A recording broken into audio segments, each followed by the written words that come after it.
నమస్కారం అందరికీ నమస్కారం. మీరు ఇప్పుడు చూస్తున్నది వంశీ వ్లాగ్స్. మనం ఇప్పుడు భారతదేశం ఎంతో ప్రతిష్టాత్మకంగా నడపబడుతున్న వందే భారత్ ట్రైన్ ముందర ఉన్నాము.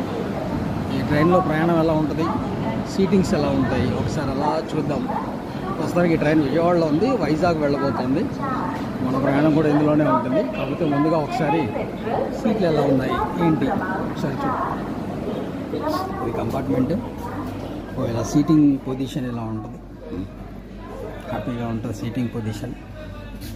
ప్రశాంతంగా ఇక్కడ కూర్చోవచ్చు. ఇదో మధ్యలో ఒక టేబుల్ ఉంది, ఇటు సీటింగ్స్ ఉన్నాయి. ఇది సీటింగ్స్. ఇక్కడ స్టేషన్స్ డిస్ప్లే ఇవన్నీ కూడా ఎక్కడ వెళ్తుంది, కోచ్ నెంబర్ ఏంటి. ఇలాగే ముందుకెళ్తే ఇంకొక కంపార్ట్మెంట్ వస్తుంది, ముందుకెళ్తుంది. చాలా అత్యాధునికంగా అసలు ట్రైన్లో లాగలేదు, ఒక ఫ్లైట్లో ఉన్నామా అనే విధంగా ఉంది. ఇది కూడా చూడండి, ఇంకో కంపార్ట్మెంట్. ప్రస్తుతానికి ఈ కంపార్ట్మెంట్ లాక్ వేస్తుంది, మన కంపార్ట్మెంట్ కాదు ఇది. ఇప్పుడు ఒకసారి మన కంపార్ట్మెంట్ లాగా ఒక ట్రైన్లో లాగా అనిపించట్లేదు. నిజంగానే వ్యూస్ మన ఇంతకుముందు యూట్యూబర్స్ చెప్పినట్టుగా మంచి వీడియోస్గానే ఉంది, బాగా లగ్జరీగా ఉంది. నైస్ వ్యూ కూడా ఉంది, బాగా హ్యాపీగా ఇలా కూర్చోవచ్చు. ఈ సీటింగ్స్ ఇలా ఉన్నాయి. ఇక్కడ ఒక ప్యాసింజర్ కూర్చున్నాడు, అబ్బాయిని మనం చూద్దాం. ఇక్కడంతా ప్యాసింజర్స్ ఉన్నారు. ట్రైన్ బయలుదేరలేదు కాబట్టి చాలామంది ప్యాసింజర్లు ఎక్కే టైం ఉంది.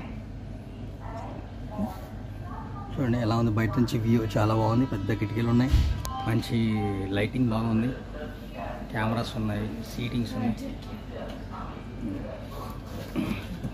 ఛార్జింగ్ పెట్టుకోవడానికి కూడా సీట్ కిందే ఇచ్చాడు, బాగా కంఫర్ట్గా. మన ఇంతకుముందు ట్రైన్స్లో సైడ్ ఇచ్చేవాళ్ళు హైట్గా, బట్ ఇక్కడ మాత్రం సీటింగ్ కింద బాగా ఇచ్చాడు.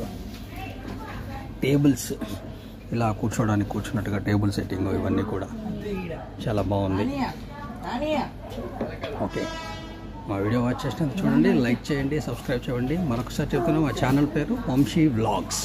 Thank you.